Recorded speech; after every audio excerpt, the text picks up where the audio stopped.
let's talk about joysticks. I'm no expert in this or anything else. I'm just a gamer and a tinkerer like most of you are.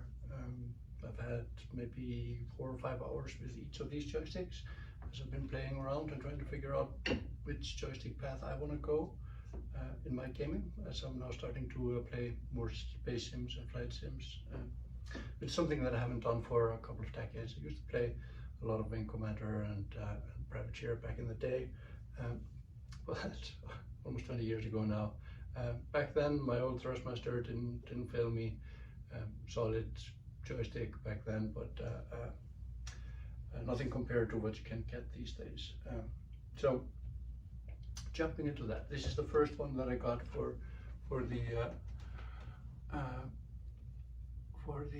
space sim. First one I tried playing with it. It's a really solid choice. I'm not sure what they retail for. I think it's around $200, but I bought this used, and pretty much all of this stuff here I didn't pay retail any of it. I bought it all used for less than half of retail.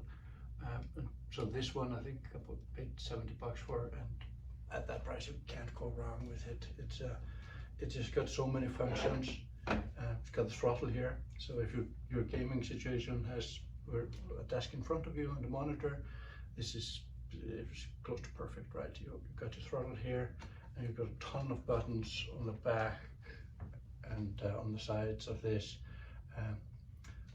With your trigger hand, you've got a function button here. You press that, it changes the action of the other buttons, so it basically doubles up your button. I think this was a function one. It's been a little while since I played with it, so I'm not 100% sure. But this is really easy to press with the pinky, which is great. The hat here also easy, accessible, great trigger. This top trigger is just awkward to reach, even with my big hands. So I do not like that.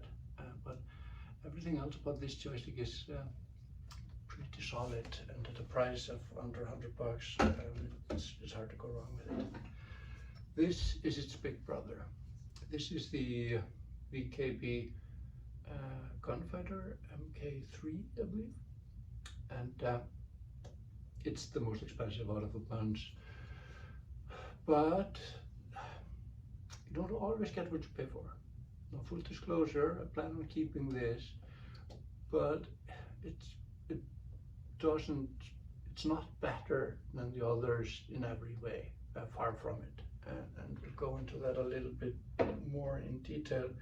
But maybe before I jump into that, let's look at the joystick here in the middle. Thrustmaster. This is the flagship Thrustmaster joystick. It's their Warthog A10. It's very heavy because this is solid metal. This is a 1-to-1 replica of a A10 Warthog flight stick. All of the controls are really nice, easy to use, accessible. Good feedback. I don't like this button here and this one here on the side. They're kind of awkward for me, but everything else just clicks with this joystick. I like it a lot. It's got like a good 3 4-ways, one here, and a hat up here. So lots of different functions with it, and because it is so heavy, it's like this is a massive chunk of steel, or probably aluminum, but it is very heavy. But it's a very nice replica, and when you grab onto it, you feel like you have something solid in your hand. But that also makes it so that they had to put pretty stiff springs in here. Now the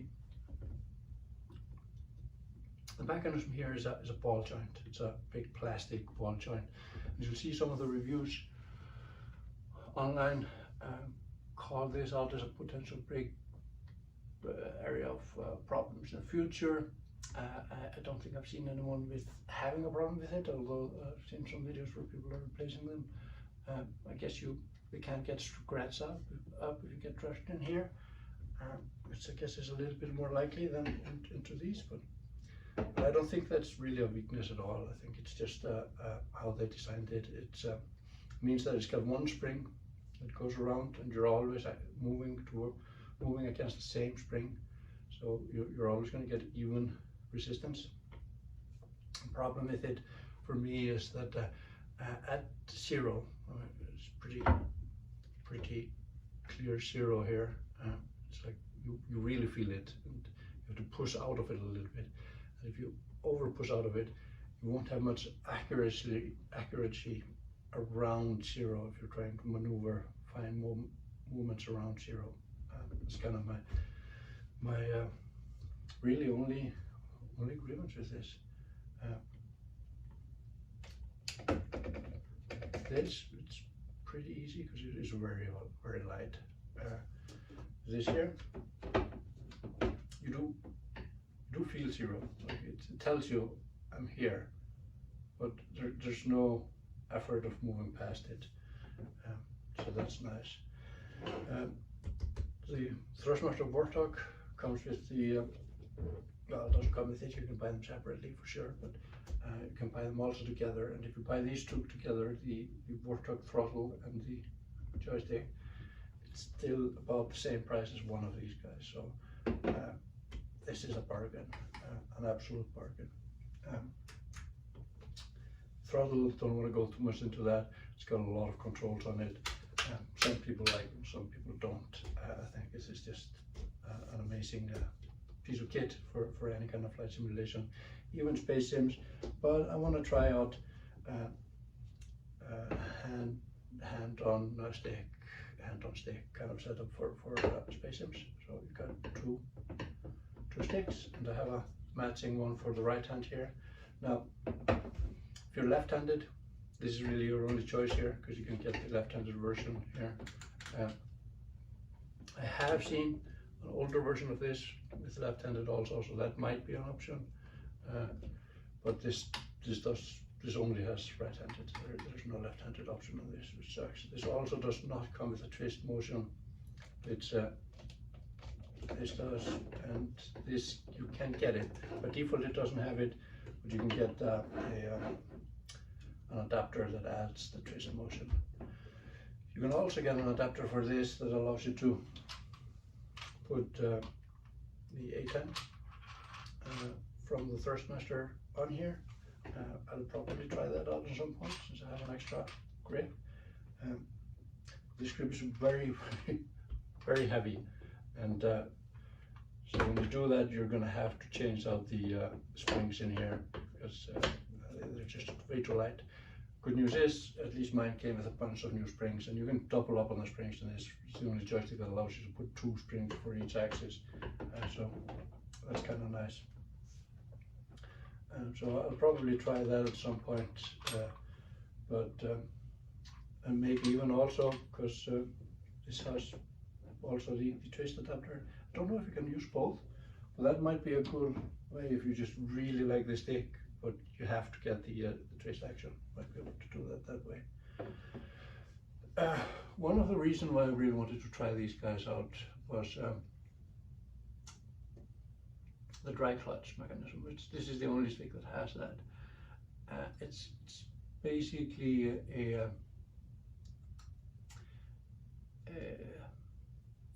a plastic ring that allows you to fine-tune resistance outside of just what the spring does, right? So it can add dampening outside of the spring through friction. And what I really wanted to do there was to try out something like what they did with the old Steel Battalion controller, where the stick does not return to 0, right? And I figured that might be pretty cool, especially for space combat, where I might want to set the thrust and keep it at that thrust, even if it's a side thrust or something like that. I'm strafing, so I could set the thrust, hit some other action on some other controller, free up the hand, don't have to hold it. But for my trial on that, probably put up a video here in the corner or something so you can see when I was playing with that, and then you can see the internals here.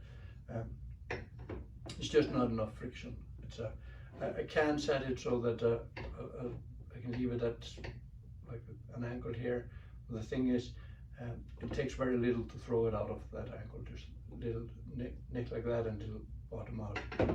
Which is not great because I play in a motion simulator, so that wouldn't work out for me. However, if you're playing in a static rig, that might be a great choice if you want to try that.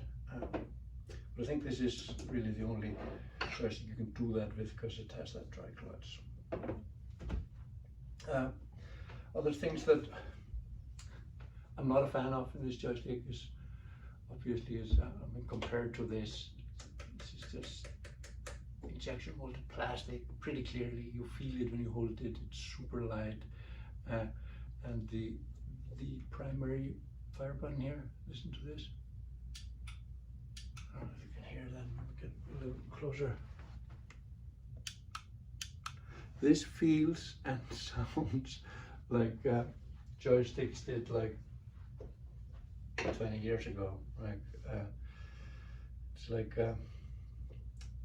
the controllers for my old Commodore, like way back in the day. Doesn't mean it's bad. It's just it sounds and feels a little cheap, and for the price, it shouldn't. Now this did come, and I don't know if it comes from factory that I buy because I did buy it used, but it does come with a lot of extras like springs and most of the internal to replace here and a couple of buttons. I'm guessing those are probably just to replacement buttons if you wear them out, or maybe it is for those of us that don't like this. I don't know, but I wish they'd do something closer to the secondary fire button here. It's just much nicer. Other than that, this comes with a kind of a hat here, joystick kind of motion, and then 2 4-ways, another 4-way down here, and another button. This does in every way feel a lot more like a toy, while this feels like the real thing. That said, I'm going to stick with the toy because I do like to have that accuracy around center, and I do like to have left and right, or I think I like to have left and right sticks. I haven't really tried it much yet, but that's what I'm going to be trying out. I'm going to keep this also for games where it makes more sense than having 2 sticks. So yeah, that's my rant on joysticks. I hope this has been helpful. Maybe help you with your choices if you're thinking about any of these. I think this one is kind of probably in the quality group with the Whirlpools and the Vane Wings, but I've never tried those. Maybe one day I'll try those and I'll tell you that those are much better than this. I don't know. It's at least in the price range of those, if that makes sense. So, but price isn't always doesn't always give you quality in every way, right? Because in many ways this is better quality, in many ways, but in other ways this is the thing I want to play with, right? So, that's it. Hope this was helpful. Have a fantastic day.